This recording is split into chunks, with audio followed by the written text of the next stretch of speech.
morning. I'm honored to be invited to take part in this year's third International Conference on the Origin of Life and Universe. I have the privilege of speaking at the first two conferences, and I'm grateful for the opportunity to participate in this year's conference as well. Thank you to the Technics and Science Research Foundation for the vision to sponsor and host such an important event. It's exciting to be part of a project in which one of the goals is to show the world how science can be used to build a bridge of friendship between Christians and Muslims. Based on our shared belief in a transcendent creator, we can collaborate to demonstrate to people of all worldviews how scientific advance points to the existence of God and undermines the evolutionary paradigm, a paradigm often used to justify atheism. As a Christian and as a scientist, I am convinced that nature provides evidence for God's handiwork. As written in the Old Testament book of Job, ask the animals and they will teach you, or the birds of the sky and they will tell you, or speak to the earth and it will teach you, or let the fish of the sea inform you.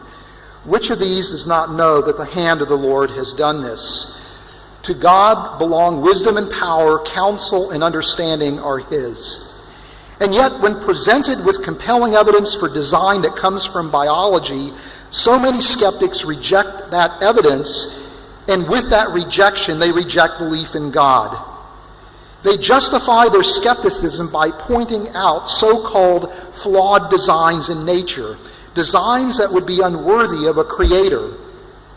As the late evolutionary biologist Stephen Jay Gould wrote in his famous essay, The Panda's Thumb, odd arrangements and funny solutions are proof of evolution, paths that a sensible creator would never tread, that natural processes constrained by history follows perforce. And yet, in my experience, as we learn more about the so-called odd arrangements and funny solutions, inevitably, what we thought were flawed designs turn out to be elegant, sophisticated designs, one that reflects the Creator's glory.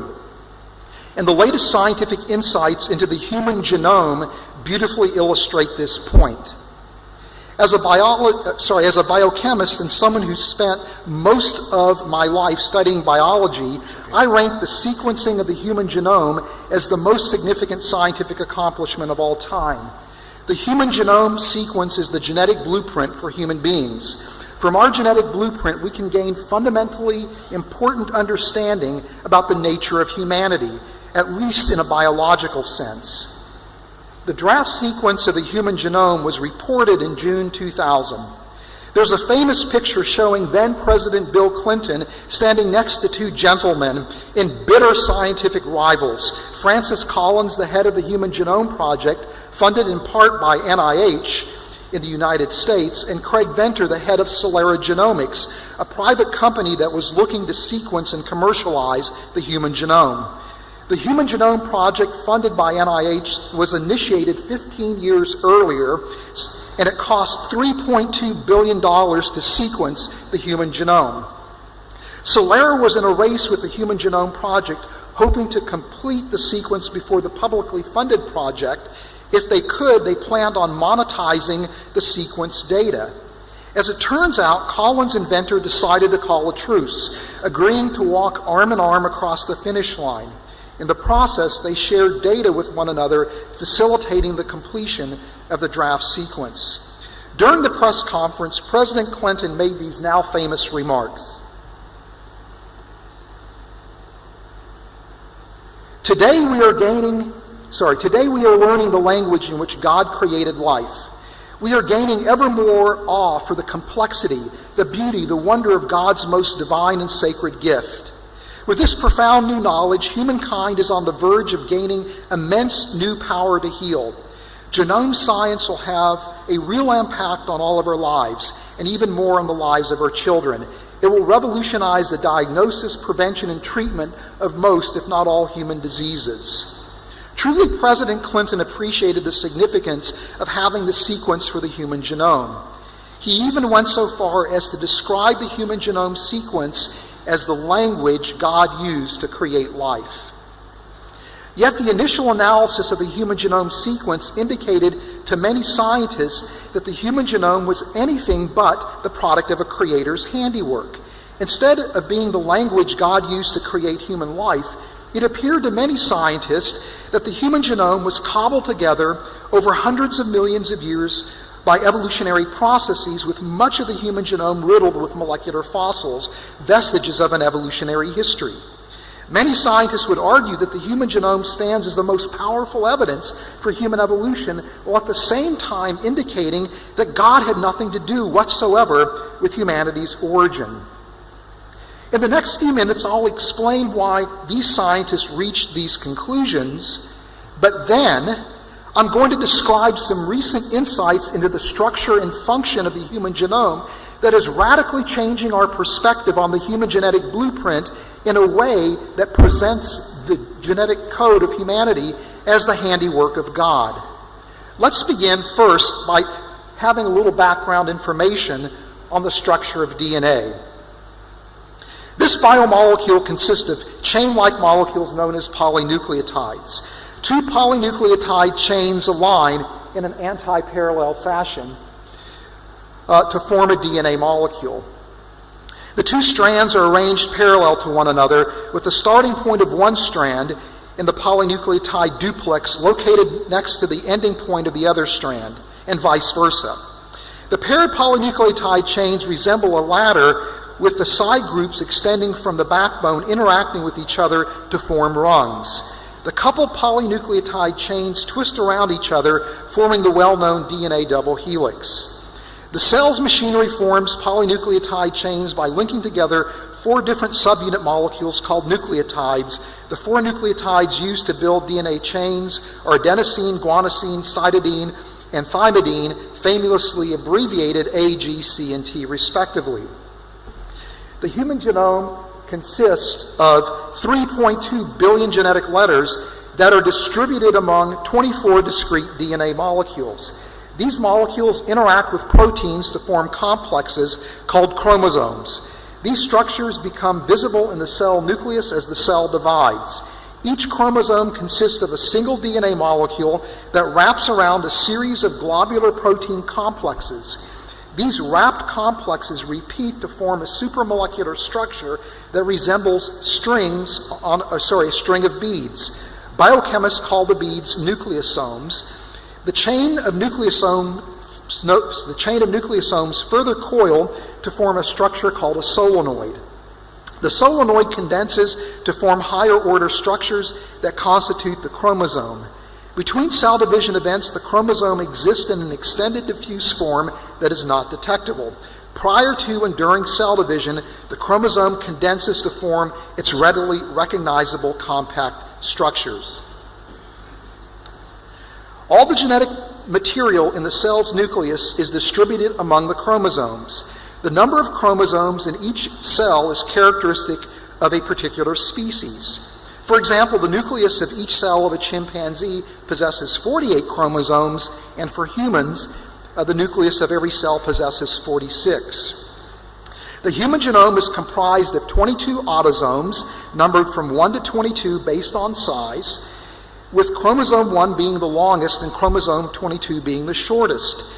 There are also two sex chromosomes dubbed X and Y. Every cell in the human body has 23 pairs of chromosomes, one set from the mother and one set from the father. The set is made up of 22 autosomes and one sex chromosome, either X or Y.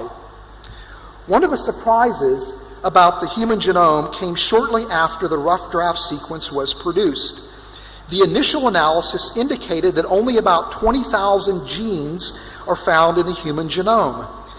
This was a far cry from the predicted number of at minimally 100,000 genes.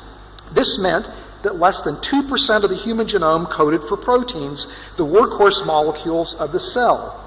Evolutionary biologists interpreted the rest of the human genome as junk DNA.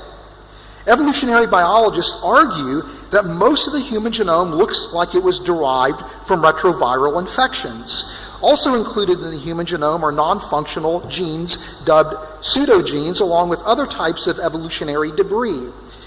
At first glance, the human genome looks like a vast wasteland of junk. And of course, this begs the question, why would a creator make a human genome with so much useless DNA? In Psalm 8, one of my favorite passages in the Old Testament, David asked the question, what is mankind that you are mindful of them, human beings that you care for them? David answers his own question by remembering the Genesis 1 and Genesis 2 creation accounts for humanity's origin. David replies, you've made them a little lower than the angels and crowned them with glory and honor. You've made them rulers over the works of your hands. You've put everything under their feet. Given David's words, a human genome littered with garbage is not what one would expect if human beings are the crown of creation, but it's exactly what one would predict if evolution cobbled together the human genome. For evolutionary biologists, a high level of junk DNA in the human genome also provides resolution to something called the C-value paradox, adding presumably to the case for evolution. The C-value paradox traces its origin back to the late 1960s and early 1970s. At that time, biochemists developed techniques to quantify the amount of DNA found in individual cells. They used these techniques to measure the amount of DNA in different cell types comprising an organism. For example, human beings have approximately 210 cell types that make up our bodies. Biochemists were interested in the amount of DNA in each of these cell types. For every organism studied, biochemists found that all the cells in their body contain the same amount of DNA. They dubbed this the C-value, where C stands for constant. The C-value refers to the constant amount of DNA found in each of an organism's cells. At that time, biochemists thought that the amount of DNA should correspond to the complexity of the organism. More complex organisms should have more DNA, and less complex organisms should have less DNA.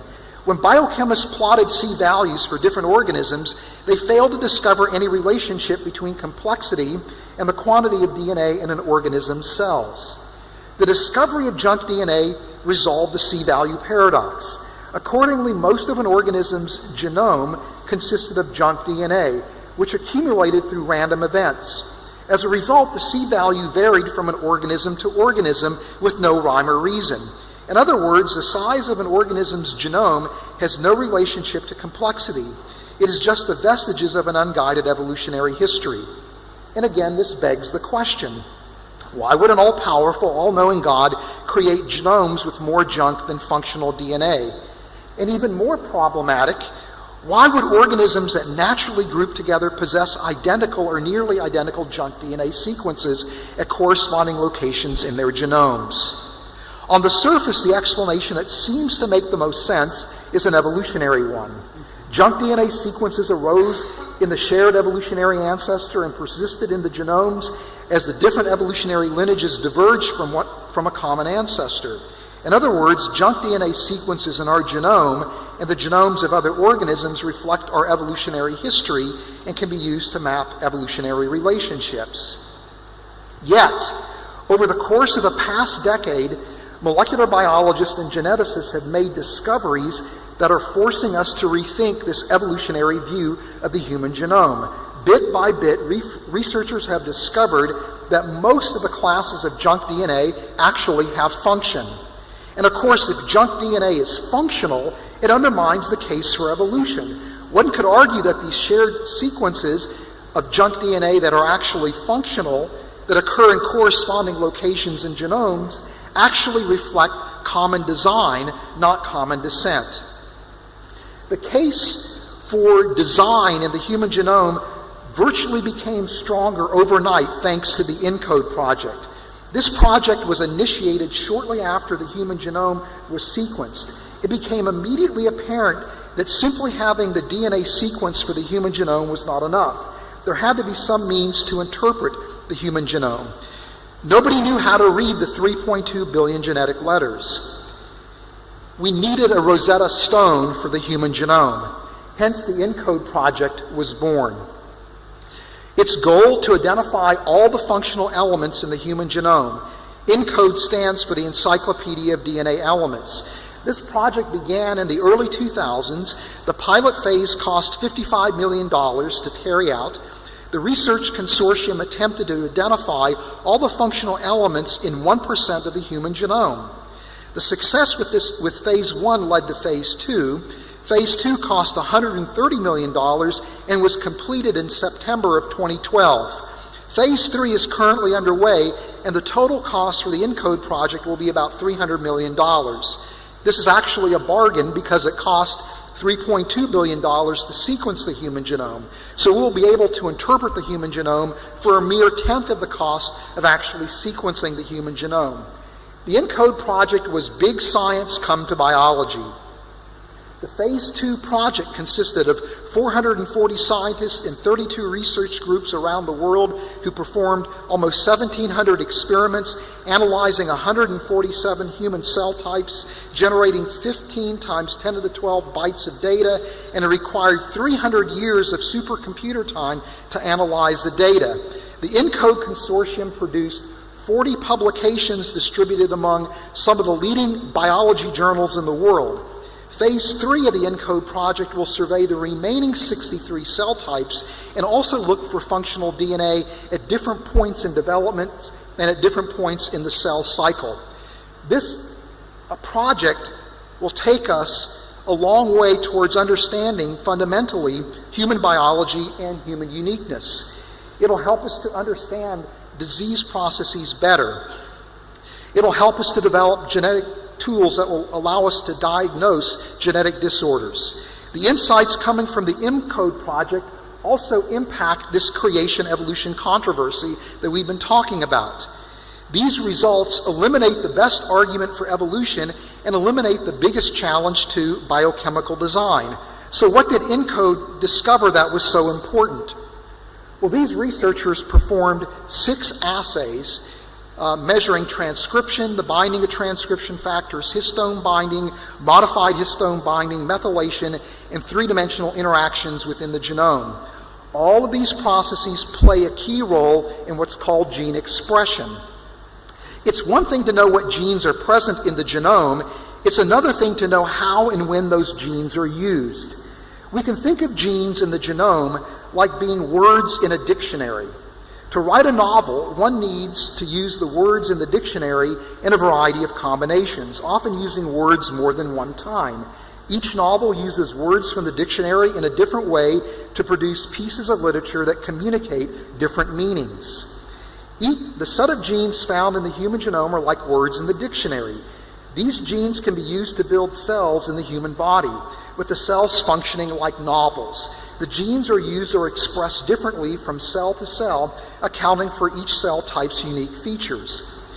Gene expression not only differs from cell to cell, it also changes throughout the course of the cell cycle and during growth and development. Each stage of the cell cycle, each stage of development represents a different novel that needs to be written. And here is the remarkable piece of the ENCODE project. It appears as if most of the DNA sequences found in the human genome are regulating gene expression needed to build and then maintain the human organism. Phase 2 of the ENCODE project reported that 80% of the human genome displays biochemical activity that likely reflects biochemical function.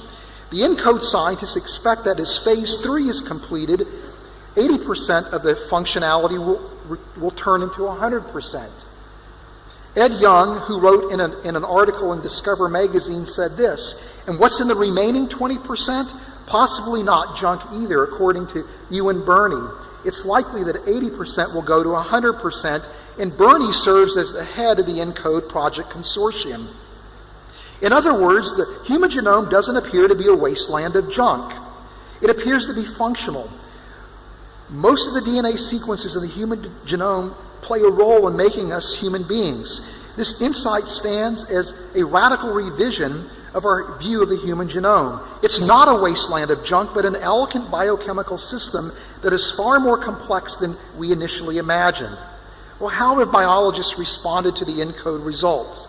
Within hours of the publication of the ENCODE results, evolutionary biologists began to decry the ENCODE project, citing technical issues with the way the study was designed and the way the results were interpreted. These technical complaints continue today, igniting what are called the junk DNA wars between evolutionary biologists and genomic scientists. Evolutionary biologists argue that if the results of the ENCODE project are correct, then cornerstone ideas in the evolutionary theory, such as the C-value paradox, can't be correct. On the other hand, genomic scientists see value in the ENCODE results, using them to understand the genetic basis for disease. Evolutionary biologists have roundly criticized ENCODE scientists, claiming them to be incompetent and decrying the design of the ENCODE assays. Evolutionary biologists claim that if ENCODE is correct, then key aspects of the evolutionary paradigm are in deep trouble. But these critics are doing science backwards.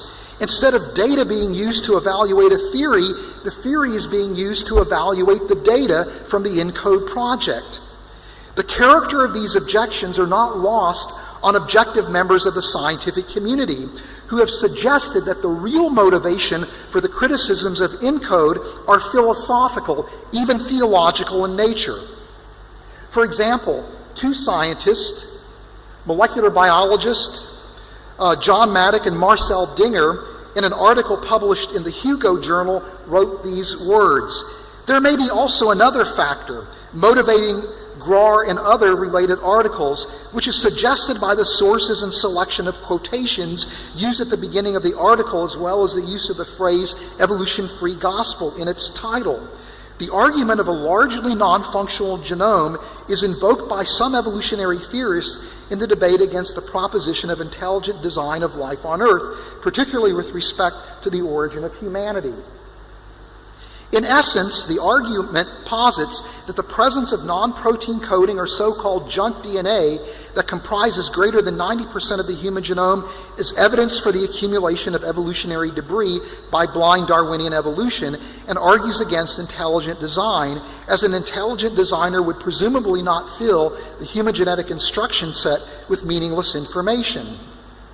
This argument is threatened in the face of growing functional indices of non-coding regions of the genome, with the latter reciprocally used in support of the notion of intelligent design and the challenge to the conception that natural selection accounts for the existence and complexity of organisms.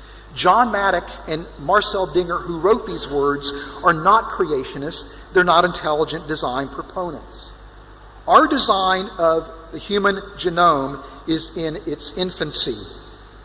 Forced by their commitment to the evolutionary paradigm, many biologists see genomes as cobbled together product of evolutionary history.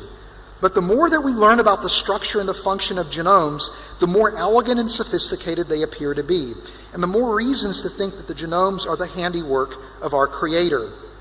I would like to conclude with the words of Eric Green, the director of the National Human Genome Research Institute.